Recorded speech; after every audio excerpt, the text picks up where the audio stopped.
میرے برادر عزیز شیخ الاسلام مولانا تقی صاحب کہ میں فی الحال فیض المدارس کا نائب صدر ہوں، ان کو بہت تاکید سے کہا کر دو اس عہدے کو قبول کر لو، ورنہ فیض المدارس فتنوں سے کبھی ختم نہیں ہوگا، تمام فتنے بڑھتے رہیں گے، خدا کے لیے آ جاؤ، اللہ تعالیٰ جزائے خیر دے۔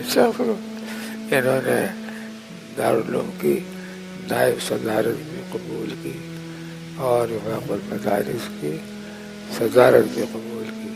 یہ بڑا ان کا کرم ہے اور بڑا احترام ہے، اللہ تعالیٰ ان کے علم و عمل میں عمروں میں برکت عطا فرمائے۔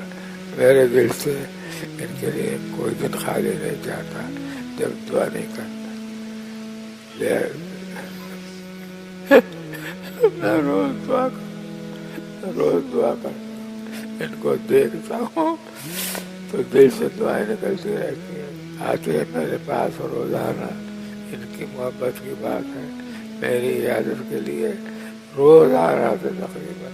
اللہ ان کی صحت کی بھی حفاظت فرما، یا اللہ ان کی جان کی بھی حفاظت فرما، یا اللہ ان کی جامعیت کی بھی حفاظت فرما، ان کے کارناموں کی بھی حفاظت فرما، ان کی کتابوں کی تصانیف کی حفاظت فرما۔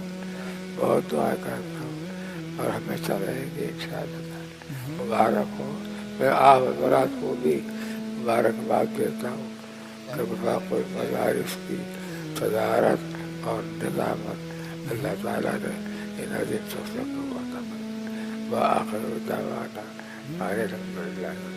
یا اللہ ہمارے حضرت صدر دارالعلوم مفتی اعظم حضرت مولانا مفتی احمد رفیع عثمانی صاحب دامت برکاتہم کو صحت و قوت کے ساتھ ہمارے سروں پر سلامت رکھیے۔ یا اللہ ان کو اپنی رحمت سے مکمل قوت عطا فرما دیجیے، ضعف دور فرما دیجیے۔